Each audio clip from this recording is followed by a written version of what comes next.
Welcome, everyone. We got the man of the hour here. We got Jonathan Seller.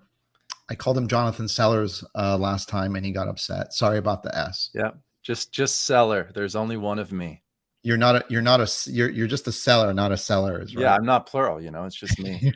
I could identify as plural, but I identify as the singular at this point in my life. I got you.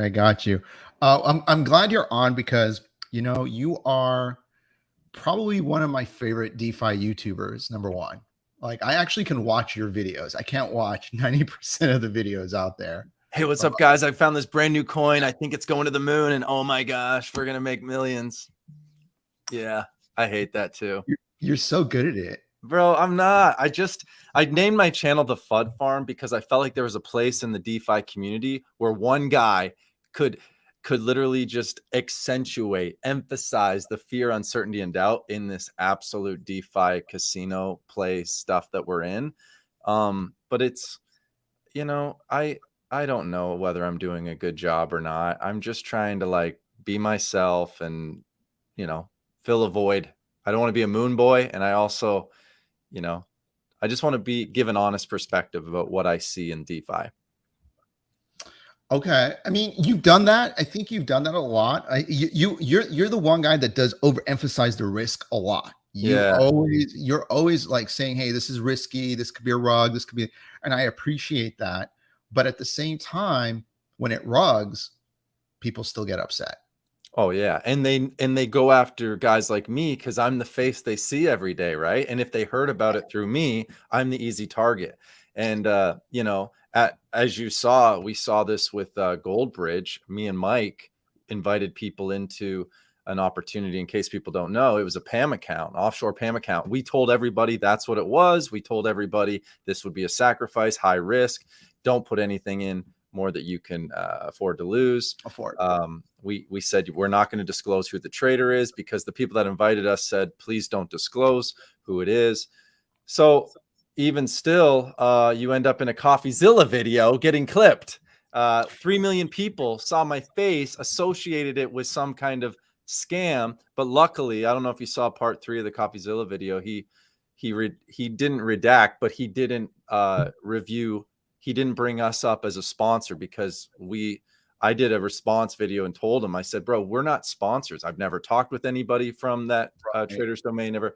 So that was awesome. So I respect what he did in his third installment. But all that to say, like, if you're a YouTuber in any niche, I'd say especially where it's involved, people's money's involved, you have a massive target on your back. Like, this, you're a leader with truth seekers and, and there's all sorts of misinformation. People can say whatever they want on the internet. Then people believe it. They associate you with those beliefs. And, it comes with the territory of putting your face on the internet every day.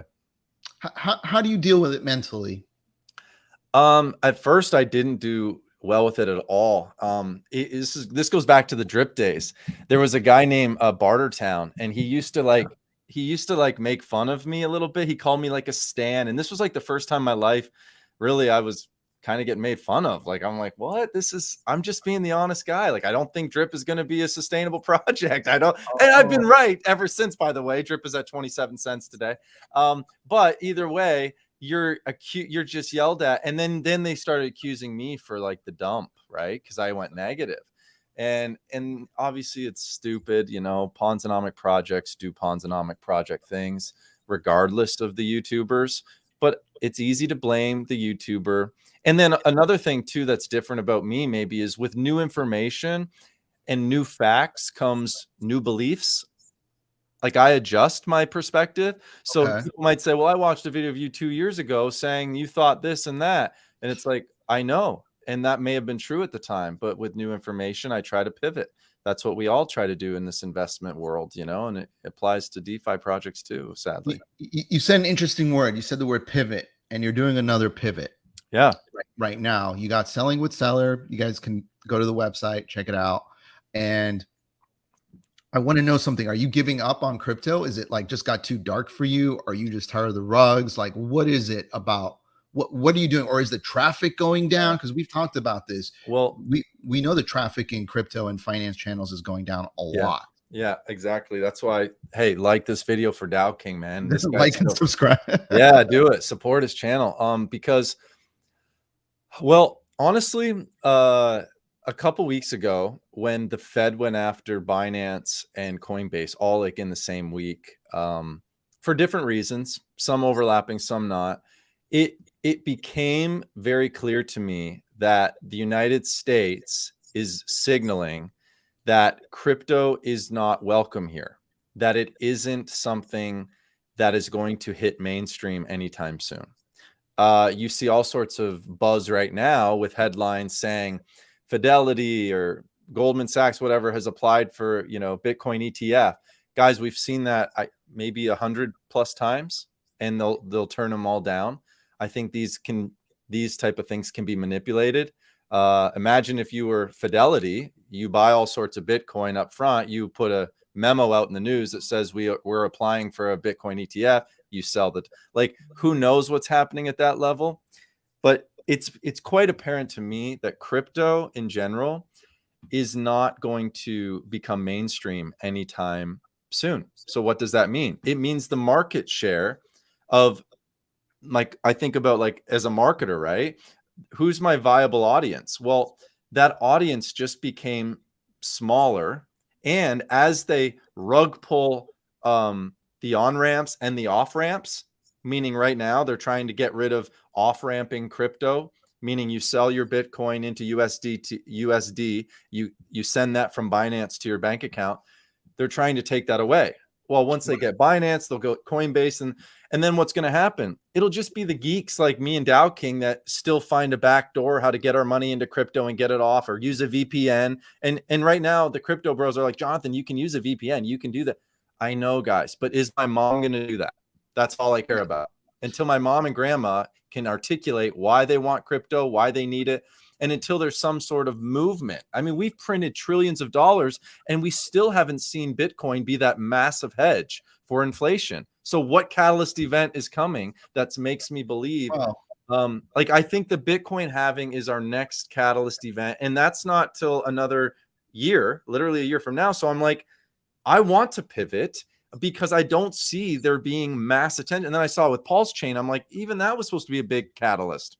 Nothing burger. So I don't know. Well, I think you're being very, low negative on it. But at the end of the day, BlackRock is coming in. A lot of Wall Street is coming in. That's going to help. But they're not going to. What are they going to do? Yeah, that's the thing. They're not going to be focused. Well, they're not going to. They're not going to be focused on DeFi. They're going to be focused on Bitcoin and Ethereum, and that's it. They're just the top couple, and they're done. They don't really care about DeFi. They don't care about you having custody of your own tokens. They don't care about any of that. So you got to understand, like, when you see the trajectory of things going, when you see the views go down on your channel, you're one of the few guys is like, I better make a pivot. Is that what this is? You're making a pivot to your next big thing? No, I don't want to put it in that angle. I think, yes, as an entrepreneur, I've learned that pivoting is an asset, not a liability. Those who stick around too long, like, imagine me still selling fidget spinners online right now because like, you have to pivot. Well, for me, it was a couple weeks ago, seeing the writing on the wall going, all right, this YouTube channel is not going to grow. And you go, oh, it's because you suck, Jonathan. It's like, okay, maybe. And I'd give you that. But I also just think that the market share of new crypto bros coming in, it's just not there. It's just not there. So what am I going to do? Sit and cruise control until 2014 around April time when we have our Bitcoin halving? No.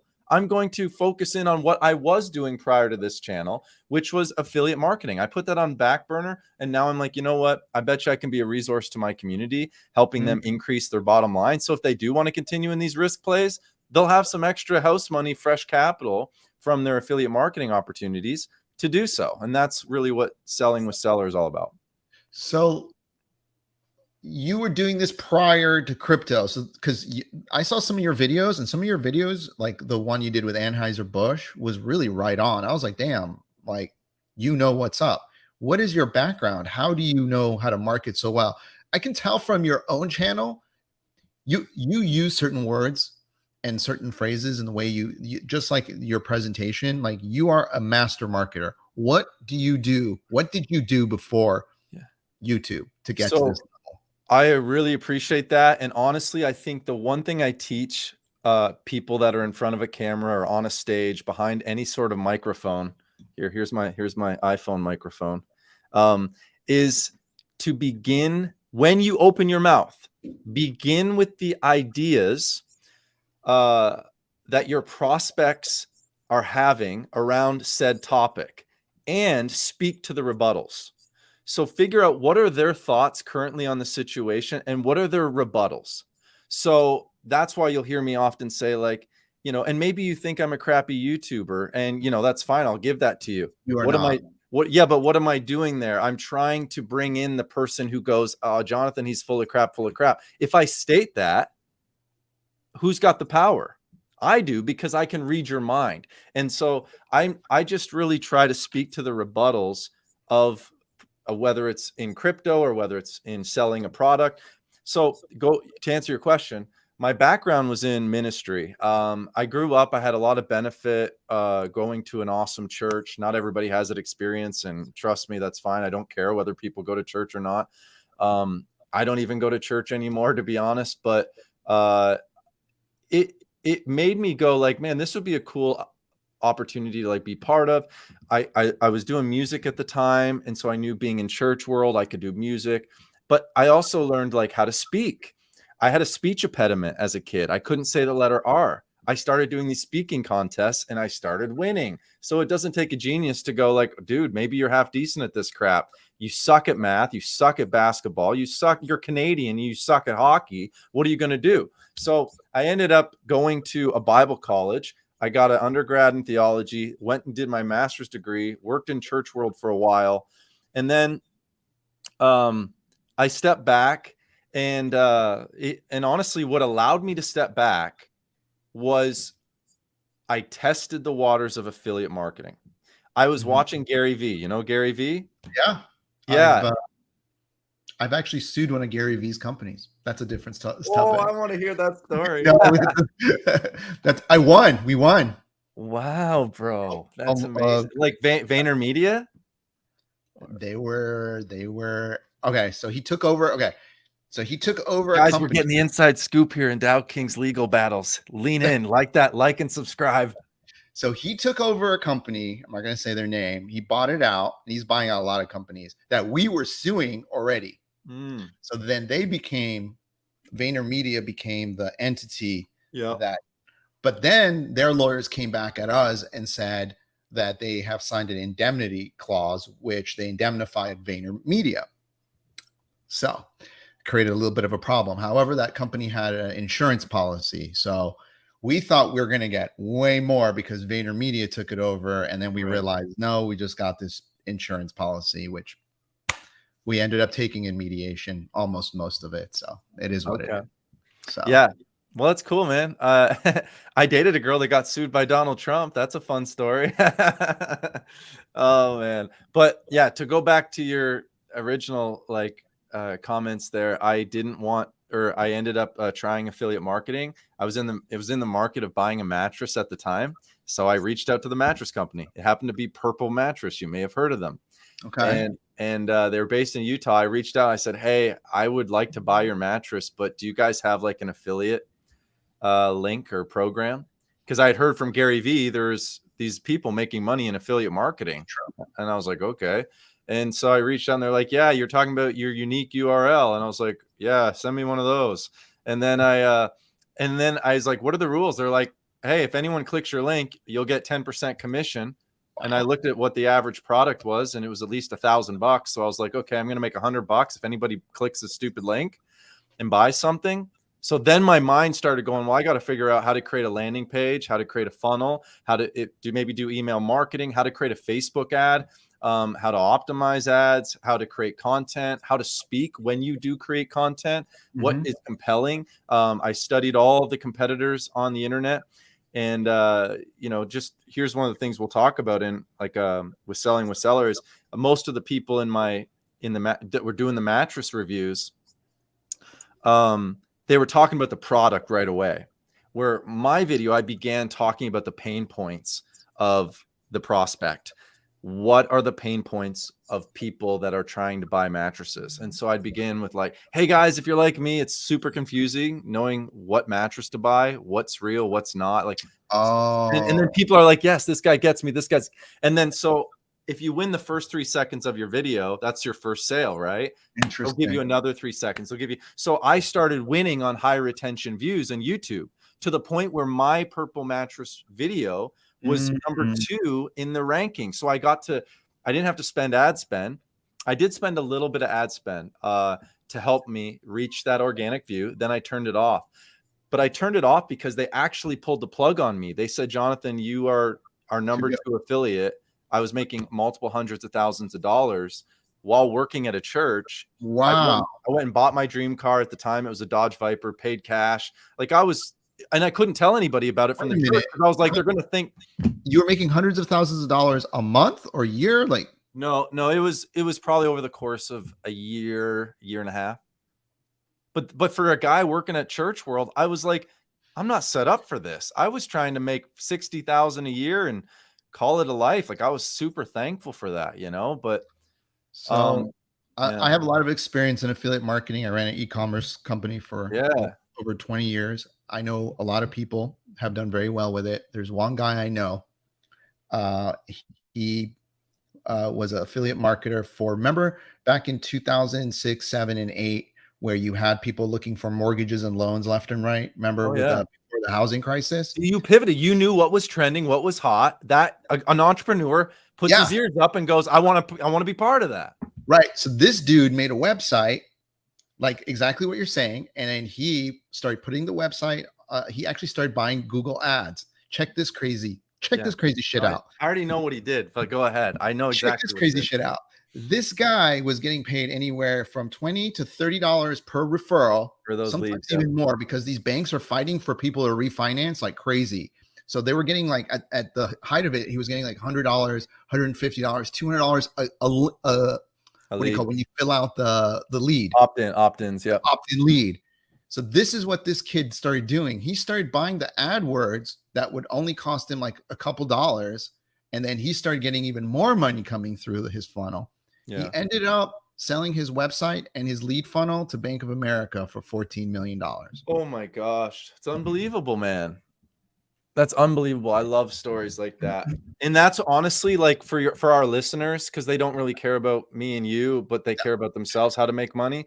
Like, I honestly want them to hear this conversation that like what you need to be doing right now is looking for what's trending and how to be part. So for instance, there's some guys that just did all sorts of call options on Abercrombie and Fitch because I don't know if you heard about this, but Abercrombie and Fitch's style has really changed to be like this old type of antique looking gentleman style clothing, whatever. I'm not really your fashionista guy, but I'm wearing merch for a friend's company right now. But anyways, what they did is because they were on TikTok, they had their ears to the ground. They're like, I bet you Abercrombie and Fitch's earnings are going to explode. Well, Wall Street guys don't know what little teenagers are buying. Okay. So right before earnings, they go massive into calls. Boom. They made a ton of money. Well, just last night, or I was at my sister's house. She's walking around with her Stanley tumbler. Do you know what a Stanley tumbler is? It's like the next best thing, better than Yeti. Like, look it up. I'm like, because I'm asking my sister, I'm like, how much was that? She's like, $40. I'm like, why? 1 year it's Yeti, now it's Stanley. And she's like, well, this makes your cold products stay cold for 48 hours. Literally an ice cube will stay ice 48 hours and hot for like over 8 hours or something like that. So like, these are the things I'm doing. Last night, 2 a.m., researching who owns Stanley. Is it a publicly traded company? Then like, or thinking, hey, I want to make a bunch of reviews, post those on Pinterest so that people will click my link and I'll make a commission off the Stanley purchases. Or I can go on Amazon right now and do a review on the product and link my actual product. Like, there's a million ways to make a buck. All I'm saying is like, you and I have learned how to pivot as we've gotten older. Me and Dow King are probably older than a lot of our viewers here. And the secret weapon is the ability to like pivot and see trends and be able to capitalize on those, you know? I agree. And like, I don't think you intended to become what you became on YouTube, and neither No. did I, to be really honest with you. People just liked my content because I was one of the few guys that actually understood how a tomb fork and a lot of these projects worked. No one was telling them how they worked before me. And I was like, why isn't anyone talking about how this thing is working? Because people were getting wrecked on tomb Yeah. fork. They were like buying in at the Genesis phase. And I'm like, the first person was like, what are you fucking idiots doing? Why are you? They're buying a fucking token for 50 grand that goes to like $1,000 or $500 like 3 days later. And I'm like, this is the Genesis phase. You don't buy this. You wait for it to crash. You come in after the crucifixion. Like I started to explain That's things. cool. You had your little theories and teaching that. That's awesome. Yeah. And people didn't know. And that's where my channel, people started Yeah, following. you They're like, brought them value. exactly. And I wasn't trying to, I was just trying to help out people, because all I would see on Discord was people getting wrecked and doing stupid shit. Literally people spending $10,000, $20,000. Oh, I just bought it at 100,000. I'm like, why? It's going to go to 300,000. Are you dumb? Yeah. Do you understand? It's only one token and then the rest are going to get released in like 24 hours. Yeah. I can't let he who is perfect cast the first stone. Right. Well, I'm the idiot who put about 40,000 into Time Wonderland. So that was a nice tax write-off. I lost like 7 grand there too, but this is the thing. This brings me back. 7 grand, eh? Oh, well, it's a little different than 40, you douche. Well, this is the thing. It's almost like an education tax. Yeah, exactly. Because nobody knew how these things worked. Nobody knew. Nobody knew how Forks worked. Time Wonderland was telling us they're going to buy the floor, which they kind of did. It was the Daniele guy. I was like, this guy cannot deceive or lie to us. This is the most honest man since Jesus. Well, now I learn, trust nobody. What is the Ronald Reagan quote? It's trust but verify. There's no way to verify sometimes, even in DeFi. And if you can't verify, therefore it is a slot machine. Relax on the, hey, this is going to the moon. How about you just go, I might gamble in this. That's all I'm doing. Yeah, when it comes to DeFi, when it comes to crypto, if you're in a project and you lose money there, and even if they rug, I've realized painfully that there is nothing that can be done. That's just the facts. Oh, yeah, you can't call Walmart support, or you can't sick the Department of Justice on them, because there's all sorts of different rules for crypto. They don't even know if crypto is an asset or is it a speculative, and so how can they have a legal precedence to just, they don't want to take those cases. And if you look at the case law, it's very selective. Most of the crypto case laws I've read are like our boy from, one of them was, I don't know if you saw this. It's all on the securities and securities website. The SEC has a case against what's his name? He's from the Celtics. Paul Pierce Case. Yeah. People go, look at that. He's a celebrity in crypto, and Jonathan, you better be careful with your YouTube channel. It's like, hey, douchebags, do you understand what that case was about? He misled people. He posted content, made it look like he had this many shares in it, whatever. And he said, this is going to go up, or this is going to moon. I've never made claims like that. I don't talk like that on my freaking channel. Any judge and jury that watches my content in context, because in a court of law, they'd have to watch the whole videos, right? They're going to be like, this guy's not shilling. Because then the wording that the SEC uses is luring and enticing in regards to like Ponzi schemes. So again, I would use a juror to be like, listen to his content. Does this guy lure and entice? Does he do that? And it's like, just watch me in context and you'll see, no, he fuds everything. But then he also gambles, because I feel like I have, one, a legal precedent to do so, and two, I believe in freedom of commerce. I believe in freedom of speech, which means I should be able to document whatever I want, as long as I'm not calling violence or hurting anybody. You can't say fire in a movie theater, so I'm following the laws. I'm not promoting a Ponzi because I don't know if something's a Ponzi. I don't know knowledge of. I'm just being in something, and I don't tell people to get in. Like, these are the things that again, why case law is so messed up in the United States, because it's too vague. Nobody wants to take the case. It's too, what do they call that? Like, it can't hold water. Well, let me ask you this. This is an important question. You said you were, and we'll get into selling with seller in a minute so we can help people out. But when you were doing your Christian ministry stuff, how does the gamble plays fit in to that morality? Because isn't Christianity against Ponzi's? I mean, you said you don't know they're a Ponzi, which yes, you don't know, but you can kind of tell some of the projects you're covering. Yeah, but kind of telling in a court of law. That was my point. Is there's no yeah, you can't tell in a court of law. That's different. Correct. That's a much higher standard. In a court of law, you need to go. I would have to have knowledge that I am truly promoting a Ponzi. Yes. That's what the jury would have to convict me on. I don't have that knowledge because I never talked to these devs. Well, you don't know what's underneath the hood. Yes. But how does your Christian faith reconcile with gamble plays? Well, if you read Matthew 27:5, it says Jesus was a Bitcoin maximus. It's literally in the text. So I'm just trying to model the life and preferences of Jesus. That's why I invest in crypto. In all seriousness, he said, render to Caesar what's Caesar's. So pay your taxes. But he said, render to God what's God's. Anyways, I actually am more of a skeptic when it comes to matters of faith. I really like empirical evidence. It's really hard to convince me of things that, there's a lot of claims. And when I don't see the evidence, I think my faith has to match the level of evidence I have. And if you go, well, there's a ton of evidence. Guys, I have a bachelor's and master's degree. I've spent probably way more hours on this stuff than you have. So I'm not as dogmatic that someone has to have faith. I don't believe faith is a virtue. Well, you don't have faith? No, it doesn't mean you're good or bad.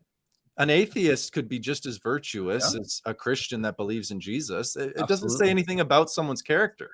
If you hold a belief in God or don't have a belief in God or beliefs this about Jesus, this says nothing about you.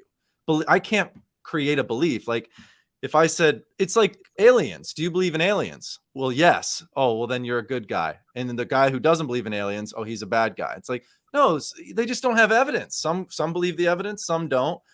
So for me, where I'm at in my life, I don't really think of investing or gambling in crypto as a morality issue.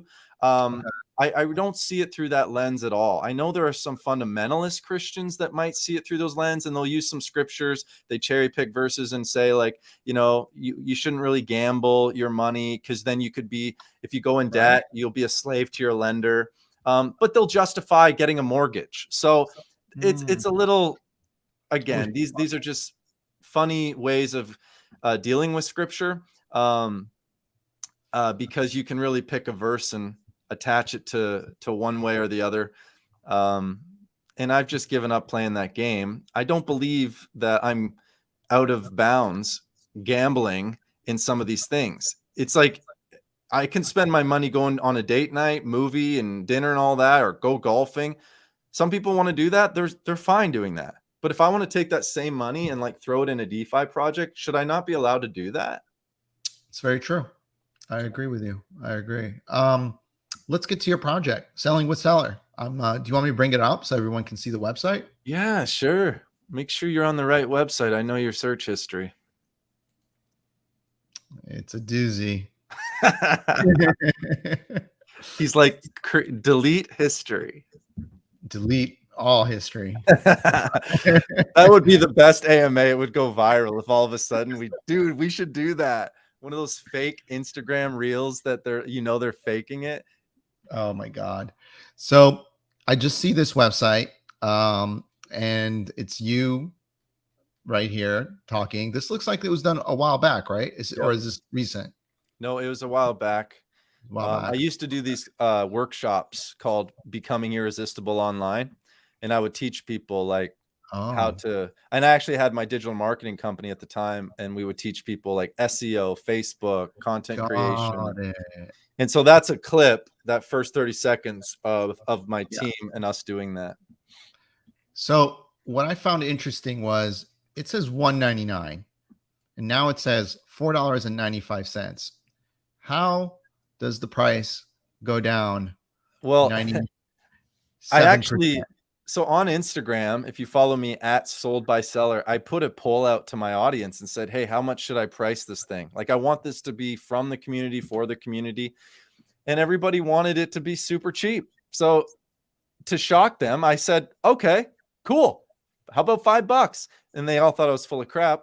Well, I'm not, because I make enough money doing other stuff. This isn't about me trying to get money from people. It's about helping people. At this stage of my life, I would like to help 1,000 people become financially free through avenues such as affiliate marketing. This is not for everybody. This is actually a real business. This isn't a get rich quick thing. So if I can help 1,000 people, to me, the benefit of doing that, the dopamine hit that's going to happen, is a lot better than just adding numbers to my dumb bank accounts. Right now I'm in a Tesla call, so I keep looking over at it. Like, it's fun to make money because it's a feeling of like winning. It's like Tom Brady. Why does Tom Brady still play football? Any idiot would say because he gets so much money doing it. No, he doesn't care about money at this stage of his life. He likes winning.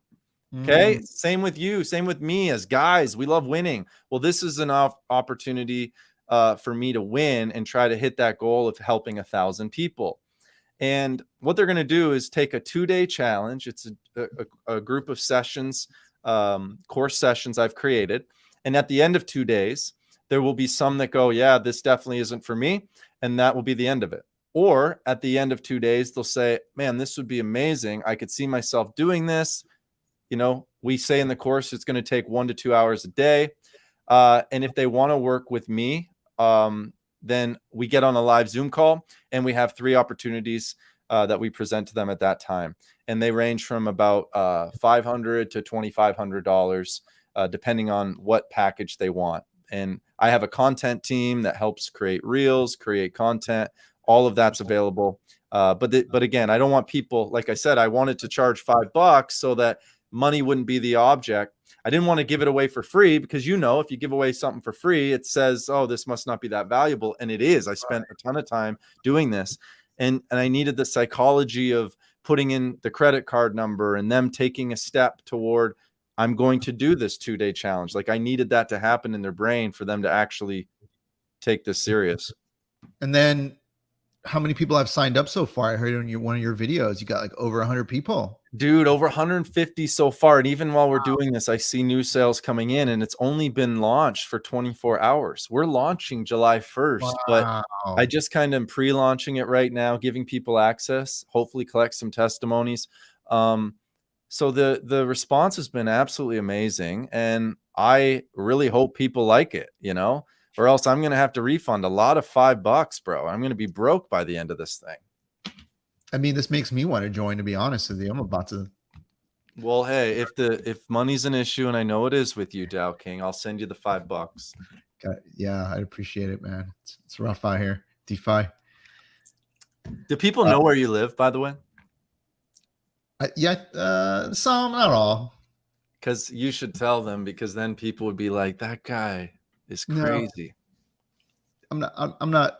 What do you mean? In what way? I'm not a bragger. I don't brag. Well, if you want me to disclose your address, let me know. I'm happy to do it. I'm not. You know, there's too much flexing and bragging online, and I think do you have that photo of your first car that you sent me that one time? You were with some like hot ladies in like a flashy car. Was I? I don't remember. Yeah, yeah. You probably sleep with that photo every night. Oh man, I don't know. But like, I think there's just too much. I think flash. People. Yeah, I think that people that, you know, flash and let the flash talk for them, their substance isn't really there. I've always believed that too. If you have to lead with the Lambo and rented Airbnb for your B-roll, I just wonder, like, that's such a cheap marketing tactic.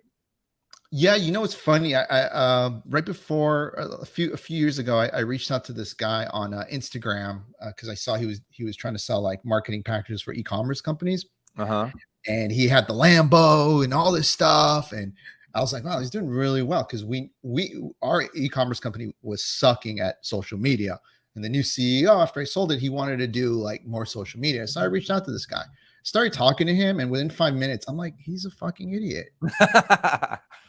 He doesn't know anything. He's all the flash. And then the people that are following him and paying him money to run their social media campaigns are all those people that are just looking at the flash. Yeah. He's not making them money. He's just raking in $5,000-$10,000 programs. And I'm like, he doesn't know anything. And I asked him, oh, how would you run these campaigns and blah, blah, blah. He didn't know. I'm like, bro, how do you not know?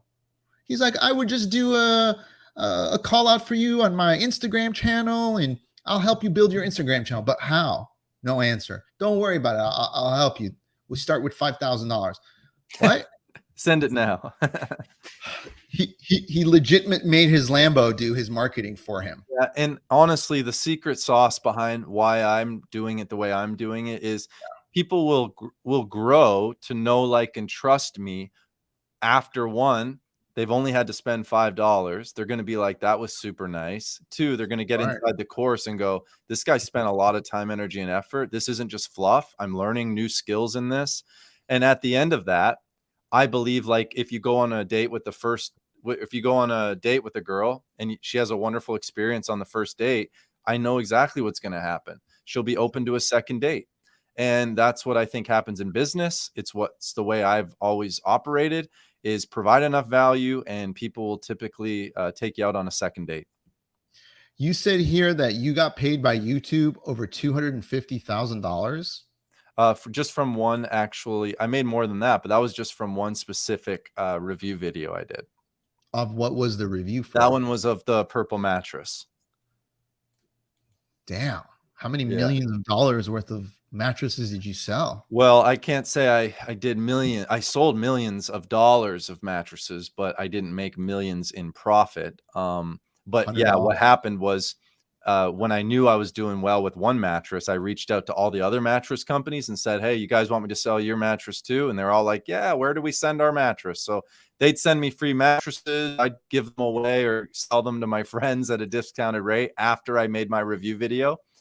And the crazy thing too is I made these all on my iPhone. I had my girlfriend at the time hold the iPhone, and yeah, it wasn't flashy. But again, the reason I didn't do flash is, think about it. You're doing a review video. If it comes across too professional, people are going to think, oh, this guy's just shilling a referral link. I was like, I want people to think I'm just some dude that's doing referral or doing reviews. And so I just, again, it goes back to what I said earlier. Smart marketers anticipate the rebuttals that are going on in the headspace of their audience. And I knew the rebuttal would be, this guy's just selling this mattress for purple. This guy's just doing that. So I was like, and then that's why my videos, I began not talking about the product. Because if you begin talking about the product, you're ignoring all the skepticism in your audience's head.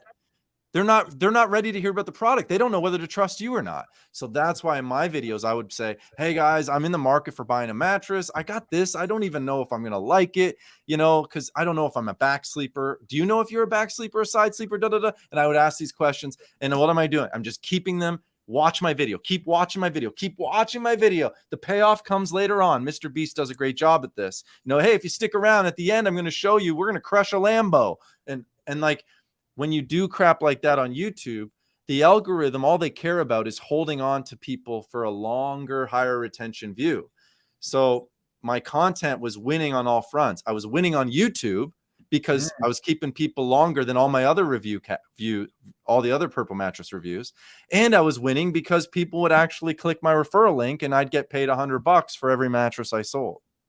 Now, I do know Amazon is doing these new review affiliate program things. Is that what you're going to be teaching people too? The Amazon stuff?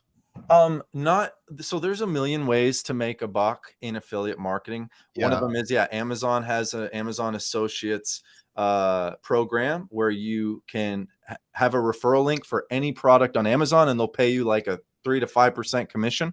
So let's say I bought an air fryer. I just did a reel on this. So if you follow me on Instagram, you can watch how I'm talking about this. I think that's I saw that. It's really cool. Yeah. And so you can, let's say I was in the market to buy a Ninja air fryer. I love my air fryer. I would do a short video or maybe even just take some photos of it, go to ChatGPT, have ChatGPT do a little write-up for me on the product if I'm not good with words. Then I would use a product you know, I typically use like Canva, make a short little video. I could post it on Pinterest, even post it on my own social media and say, DM me for a special coupon code. Well, there just might be, out of the thousands of followers I have, there might be 5 people going, you know what? My wife's birthday's coming up. You know what? Mother's Day. You know what? I've been in the market for an air fryer. I didn't know which one. Jonathan just erased the confusion for me. He said, this is the one to get. I like Jonathan. Whatever he recommends, I tend to really take interest in. I'm going to get the referral link. And I do that for one product. What happens? I can now do that for 1 million different products. And even if I make $100 a month, times that by 1,000 products, you're doing okay. And this is the kind of crap we talk about in the 2-day challenge. Interesting. And then on Amazon, I do know some people who have done really well. Like they're making substantial amounts of money. As an affiliate or selling on Amazon? Because I don't want to sell. Affiliate marketing with the new, they have this new video platform, video reviews that they're doing. Okay. So, I mean, you look like you're kind of covering that too, it looks like. Yep, there's so many ways, and I hope that through my Instagram, I'm going to start doing reels about all the different ways you can make $1. And then at the end of the reel, I'll say, but that's not what I'm doing. Here's what I'm doing. Click the link in my bio. Take our 5-day, 2-day challenge. And then what about like, okay, so there's all these products you can sell, but what about, do you have to own the product? Do I have to own the product? Yeah, like, you know, like a bed, I understand you don't really need to own it, but do you need to own, like, if you're talking about a coffee mug or something like that? Well, you would need it probably. You don't need it like in hand. You can get a lot of, you can get a lot of images from the internet on it, or you know, still images. But ultimately the best thing is to have the product in hand, even if you have to return it. And then you do your video review of that. So I could buy my Ninja air fryer, make some awesome fries, and say, I'm so sick of making fries for my family in the oven. They hate them. This right here, I would buy this just to make French fries. These are freaking better than McDonald's. For one, they're not deep fried. I put them in the air fryer and they taste just as good as McDonald's. Are you kidding me? Like, you know, crap like that. That's one angle. It solves a pain point of my prospects. And they go, this guy's obsessed. His energy is like off the chains. He loves it. And then if I film it via an iPhone way, it feels like, oh, this isn't a professional internet marketer. He's just a guy that can't believe how good his French fries taste. If 5% of the 1,000 people that watch that dumb video buy a stupid Ninja, I'm on to the next product. And that evergreen content lives on forever. Like last night while I was sleeping, I'm making money in my sleep from old videos that have been left up on YouTube. So this is the power of affiliate marketing. And this is why I created this 2-day challenge, is to share my secrets with everybody. Let people know what's out there. So if you want to gamble in crypto a little bit heavier, this might be a way to do that. So your idea is gambling crypto, but I'm going to show you how to get that crypto money. Get that house money. It's a lot better to gamble with your affiliate commissions than it is your money that comes from your 9-to-5. Yeah, that's for sure. Okay. Really interesting, man. I do know there's a lot of potential in affiliate marketing, and I appreciate you bringing this. And I think this is something a lot of people could learn from, even if you just want to join the for $5 and just kind of see what it is. Yeah. Come with skepticism. Exactly. Yeah. Come with skepticism and just kind of like, I would go, I know people have made tons of money off of this. Not everyone's going to make hundreds of thousands of dollars, but it's okay. Even if you make $1,000 a month making reviews, I know people that do that. You brought up God in this conversation. You know, the first question I'm going to ask God when I see him, if I ever see him? What's that?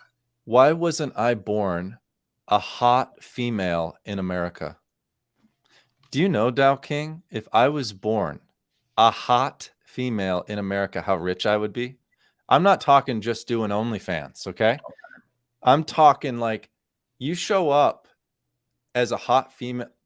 It's like the advantage of being hot on Instagram right now as a female is unbelievable. Like it just is. You know how we talk about like, well, if you were born white in America, did you get a leg up compared to being in a minority? Like one could make that argument.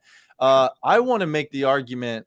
I think we should protest and ban or do something because you and I were not born sexy as all get out on Instagram. They definitely have a leg up, you know? Well, that's not the first question I would ask God, but yeah. I agree. I'm mad at you. Yeah. That's No, you know what he'd say? He'd say, Jonathan, it was 2023. You could have changed your sex. In fact, there's a million different genders. What's wrong with you? Didn't you get the memo?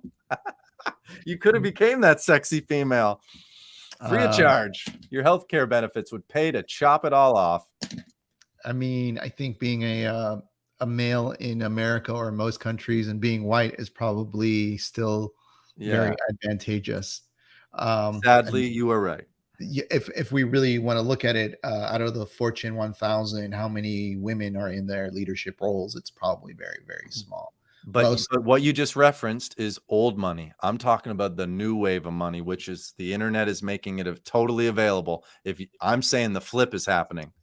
Ooh, but who holds all the power? Yeah, it's still mostly boys at the top, but who wants all the responsibility at the top? If I could just be a hot female on Instagram, shilling products, selling stuff, dude, there's so many girls right now. I know a girl who's in affiliate marketing. The last 8 months, she's made $1.2 million. She started this 8 months ago. What the beep?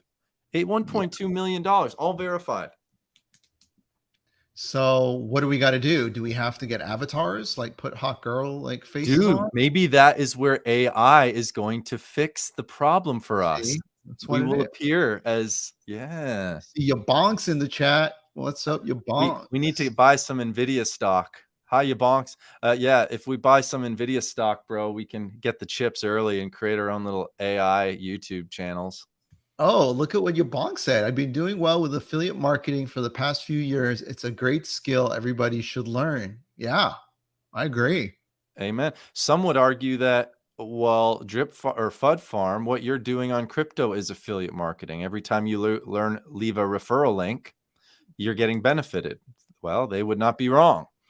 I definitely disclose that. I want people to know. And by the way, every project I've ever been in crypto, I use someone else's referral link. And if it rugs, I never go to them and say, hey, I used your referral link. I got rugged. Do you mind sending me back my $1,000? Thank you. Doesn't work that way. It does not, my friend. It does not work. It would be a risk-free investment. So yeah. Yeah, you know, I'm glad you're making this pivot because you are someone that is very experienced in this, it seems.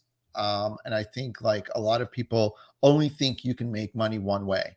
They think they can only make money off of trading stocks or trading crypto or this gamble player or whatever it is. I like the fact you have something like this. Out of the 1,000 people that join up on your group, I'm sure you'll get a couple guys that'll make a few $1,000s a month and change their lives. Yeah. Like that's more important than just trading, I believe. Yeah. Yeah. No, exactly. My 2-day challenge, it goes over brand new skills that people are going to learn that they don't have right now. And the idea, like you said, is smart people in an ever-growing, changing environment like the one we're in, where AI is going to take out so many different jobs. You've got to be developing your skills. You've got to learn stuff like this. Well, I'm now eliminating the excuse of, well, I just don't have money to learn new skills. I can't go to college. I don't have enough money to buy your $2,500 course. Screw all that. It's not. It's $5, you douchebag. What are you going to do about it now? What about if you were making so much money doing this on YouTube before affiliate marketing? Why did you stop? Okay, this I wish you would have phrased that, Jonathan. Talk to us about your greatest failure in business. Oh, let's hear it. I love this. You know what it was, bro? I was doing so well with Purple Mattress. I pivoted, right? I was smart. I went to all the different mattresses. I created a brand. I called it The Mattress Guy. That stupid YouTube channel's still up. All of that was great, great, great. Jonathan was in ministry world. None of his friends knew anything about business. So then Jonathan had watched Gary Vee. Gary Vee led this digital marketing company called VaynerMedia. So in my mind, I thought, well, I got to be like Gary Vee and start my own digital marketing company. And then I'm going to become the CEO, and that's going to be somehow hit the ego, and I'll feel like I'm successful in business, because you're not successful in business unless you have CEO on your freaking desk, and you got to hire a bunch of people and add all that stress. That's the way to do life, Jonathan. So I started a digital marketing company. And then that took away from what I was doing in affiliate marketing, because I had to go to the dentist, the plastic surgeon, the mechanic's place, and film a bunch of content for them, come up with all sorts of promotions and renting a goat so that I could hold a goat and be their spokesman talking about the goat deal and all this crap. What am I doing? I got them on retainers for $2,000, $3,000 a month. That was what I did. And I'm like, dude, I took foot off the pedal on the stupid mattress thing. And that's honestly why I ended up saying, I got to go back to YouTube, but I don't want to do mattresses. So, because as a single guy, it's hard to like move the mattress around. I don't have a girlfriend. So I'm just going to do crypto crap. And so I'm going to talk about my crypto stuff. So I went back into YouTube. And then now with the crypto crap not being the best, sexiest thing in the world, I'm like, I'm going to pivot. I'm at the stage of my life. I have enough experience, knowledge, and skills. I'm going to share them with people. They're going to pay for that knowledge, just like you pay a freaking college education. And right now, this is the biggest experiment. I could fail at this business because I am only charging $5. I'm not making any money on that. Right. But this is what is fun for me. Go back to Tom Brady. Why are you doing this, Jonathan? Is it more money? Is this why you're doing it? No, it's I like winning. And if I can start this and it actually be successful, that's the dopamine hit I'm chasing. Yeah. You know, our failures lead to us becoming wiser in many aspects. And I think you've kind of hit that. I think there's a lot of wisdom in what you said. And what about you, bro? You with e-com, like you've sold millions of dollars online. Like what made you decide to go into that space? Oh, I saw the wave. I saw the wave in like early 2000, even earlier, late 1990s. I saw the wave of everyone going online. I'm like, I gotta sell something online. Very much similar to you. Yeah, you're seeing a trend. Yeah, but I didn't realize how big the trend was going to be. You know, I know. Yeah, I didn't. I'll give you a funny story. I got my first start with a friend of mine. Well, actually, a relative of mine who sold out of a store products, and I was like, "Let me put it online for you." And I put it online, and one December, it did like $10,000. Back then, I was like, "Whoa, this is crazy." He's like, let's work together. Let's figure it out. And I did. And then the next year we did like 400 grand online in December, obviously end of the month. The other months were less, but it actually was like, oh, damn, this is actually a real business, possibly selling just clothing. Like what? And people are like, no one's going to buy clothing online. I'm like, yeah, they are. My brother-in-law got fired from Pepsi. Didn't know what he was going to do. He started figuring out how to sell on eBay. This was probably about 4 or 5 years ago. This year he'll make well over $1 million in profit for himself. Crazy. Selling on Amazon and eBay. What is he selling? I'd rather not say. If you ask Amazon sellers that, they typically don't want to share the category they're in. So I better not. But me and him are in discussions of me creating a course for him, so where he gives away all his secrets. That might be the second thing that people get with selling with seller. But I didn't want to sell on Amazon. I've done that. I took clients. I hate it. I was doing drop shipping. And as you know, dude, it got real painful real quick. Hate it. Because Amazon hates drop shippers. If you understand Amazon's business model, it makes a lot of sense.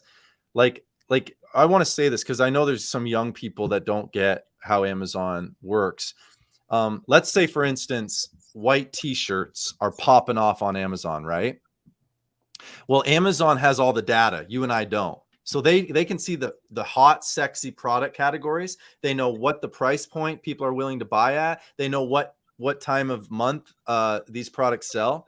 What they do is they find the cheapest manufacturers in China. They go to them and say, hey, will you make Amazon basic white t-shirts for us? And they go, oh, we can't because we're in contract with all these people. Amazon says, we're Amazon. How much effing money do you need? And to break contract and get sued, and they take care of them. Okay. And then Amazon can, because it's Amazon, they can undercut for months the best person creating white t-shirts on the internet.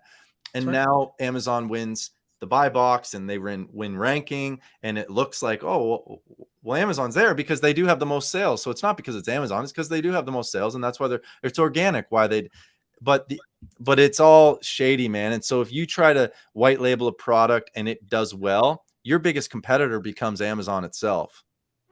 Yeah, most of the time, and it's sad because I've seen that across every industry that I've consulted for too. Yeah, that's why I own the stock Amazon rather than selling on it, because Amazon's going to win. Yeah, they are going to win. It's the same with crypto, bro. That's why if I could buy the stock, I'd buy the stock of the government, not of Michael Saylor and Bitcoin. Michael Saylor, I don't care how sexy you are and how much Bitcoin you own and how you think it's going to go to the moon. If the US doesn't create some kind of way to adopt, that's a massive cap. However, if the US decides we can open this up to institutions by creating regulations, calling Bitcoin what it is, if it's a commodity, if it's a security, let's just get it real clear. If they do that, guess what? Oh my gosh, you're going to want to own Bitcoin. Overnight, you're going to see a massive if 1% of institutional money, we're talking trillions of dollars, comes into Bitcoin as a hedge because their portfolio managers decide, well, our people need at least 1% hedge in this thing called Bitcoin. Dude, that's why Dow King and me and, everybody with Famco, that's why we want to be in Bitcoin right now, mining it and all that. But it's not because we think in the next 6 months it's going to be $100,000. Enough with the price predictions. We don't know. Price prediction doesn't matter, especially if you're mining it. You don't really care. You just want to buy it. You just want to get it and sell it or accumulate it. Yeah. You don't really care. But my Bitcoin sits over in a bin right here in my ledger, and I don't ever think to, like, it went to 31,000. I'm not like, oh my gosh, I better sell it. It's like, no, I'm not. Years from now, that thing's gonna get dust on it. I don't care about selling Bitcoin. Yeah, where's your ledger right now? You want to know? Yeah. Well, I can give you the phrase. There's a phrase that comes with it. Yeah, just shoot it over. Yeah, want me to post it in the chat real quick? Yeah, perfect. People will love that. So, we're gonna wrap it up. But given that you are a crypto YouTuber, and I've even talked to Yabonks about this and other YouTubers, how the traffic for crypto channels is basically crashing. I would probably suggest, if you are thinking about making a crypto channel, you probably should think of alternatives. Something like selling with seller, I think, is a better option, because it is rough out here. It is tough out here to, what's all this money? Let's see this money. What's going on? Someone gave me their 12-word seed phrase the other day. I had a great day. Oh, that's what happens when you give out the 12. Yeah, but bro, you can't create, like, I hear what you're saying, but people can't create courses on topics they don't know what the F they're talking about yet. So what you should do is take my course or somebody's course, learn new skills, go actually implement them, make money, and guess what? Talk about it, share about it, because you know what? Someone's going to say, I want your knowledge, and I'll pay to have it. But right now's the time, while we have a dip in crypto and nobody gives a rat's, develop your skills, douchebags. What are you doing? You're just consuming YouTube all day. See, this is why you're my favorite YouTuber. Look how good he was right there. I'm not good. I just am passionate for young men to move from being consumers to becoming creators. You were meant to create, not consume. As a man, you feel good when you produce something. Dow King is a creator. What he's doing right now is bringing you value, bringing me on. And he's saying, is this crypto? He doesn't care. He's not getting rewarded for this, guys. Seriously, like and subscribe to his dumb, awesome YouTube channel. It is a dumb channel. You're a good guy, man, and I appreciate you having me on, just talking, because we're talking bro to bro and helping these guys. Yeah, I hope we'll learn new skills, because what do you think of this whole AI thing? Do you think it is for real? Is it going to disrupt people and take jobs away?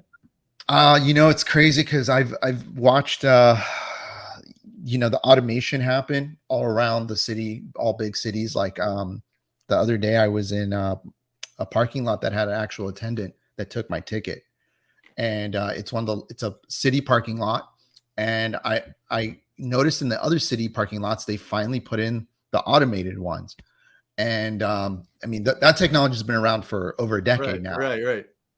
But the cities are the last ones to implement these things. I know. So I go to the guy, I'm like, hey man, in the other one, like a couple blocks away, they already implemented it. He goes, I know. And I'm like, what have they told you? He goes, well, they've told us they're not going to be changing much. We're still going to be working here. But he's like, they're going to cut shifts. And I'm like, how do you feel about that? He goes, And this is somebody who's in his like 50s. He's like, I rely on this income. I rely on the healthcare. He goes, I don't know. I have to think about what to do. I felt bad for him. Yeah. He's getting paid probably like $17, $18 an hour. It's not a lot of money, but he's relying on the healthcare. He's relying on even that small amount of money to make him through the week. Maybe he has some other gigs on the side. And it's like, yeah, automation has already taken away millions of jobs, millions. Now you're talking about AI. Yes, there's going to be multi-millions of jobs lost. If you think for 1 second McDonald's isn't figuring out a way to make their whole restaurant automated, I guarantee you, though, their fast food restaurants are going to be automated. Think about, they remove all the liability of a worker spitting in food. Think of their lawsuits that just immediately go down because it all be filmed. Robots never make mistakes.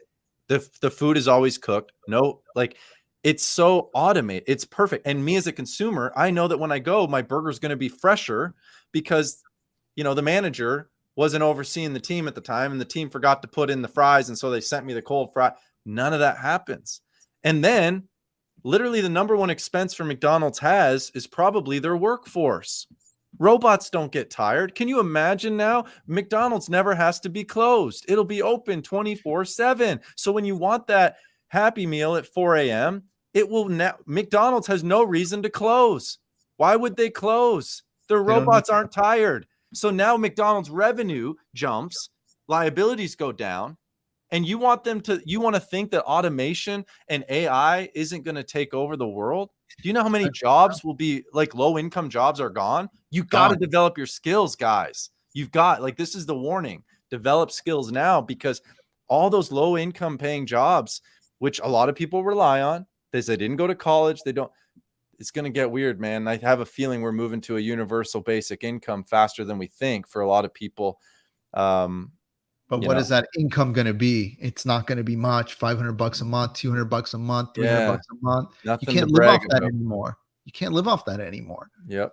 But well, the goal of the government is to keep everybody happy and middle class, right? Like, because then you don't revolt, you just stay in order.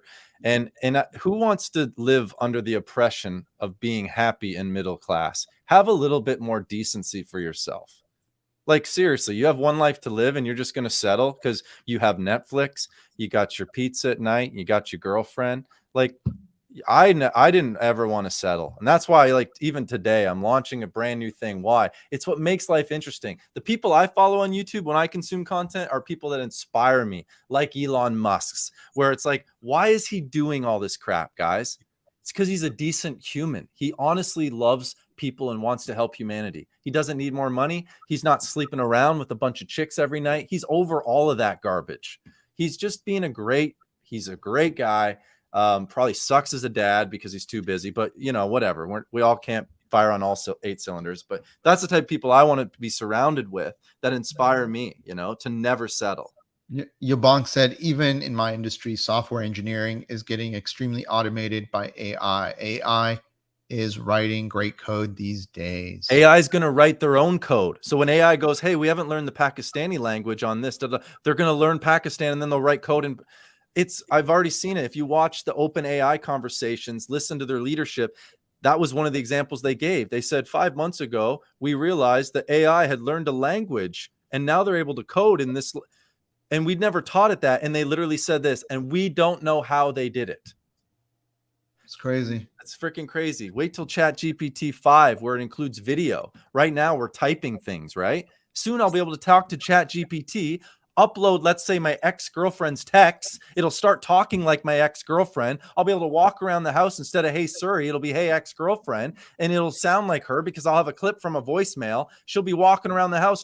You guys have no idea. This is going to get absolutely insane. This world's going to be freaking crazy. And I can't wait because I need an AI dating app to find me a woman. You're having problems finding a woman? Look at you. I don't even have time to look, bro. I never go on dates. I'm beginning to question whether or not I'm actually a straight male or not. Well, that's a different story.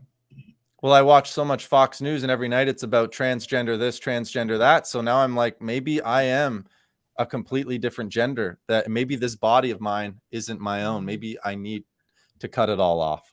Have you tried going on Grindr just to see if you match up with any guys? Just you saying that, there was a part of me that threw up a little bit in my mouth, but no, I haven't. There's something about the femininity of a woman, just the skin tone, the softness, the fat in all the right areas. There's something about that. Maybe it's the, Sigmund Freud said it was because we all kind of just like want our mothers at the end of the day. We miss the connection from childhood with our female. Who knows? We should off topic real quick. We're going all over the place. Yeah, we should definitely have a chat next time about some of this stuff because it's cool. I got a meeting with my therapist in a few minutes, so we better wrap it up. Oh man, you have a lot to talk about. I see. All right, guys. Well, Jonathan, thanks for coming on. Go guys to Selling with Seller. Check it out. It's only $5. I think you can learn something even if you don't want to go deeper into the program and learn a new skill. Your hair's fine. Don't worry. It's like this one alfalfa piece I saw here. So go to Selling with Seller and Mr. Jonathan Seller. Thank you for coming on. Thank you for your time. Bro, thank you for bringing me on because there was nothing in this for you. And you are a good friend to even do this. Appreciate it. I didn't charge you, but you can just send me your seed phrase. Will do. All right, guys. Love you all. See ya. All right, guys.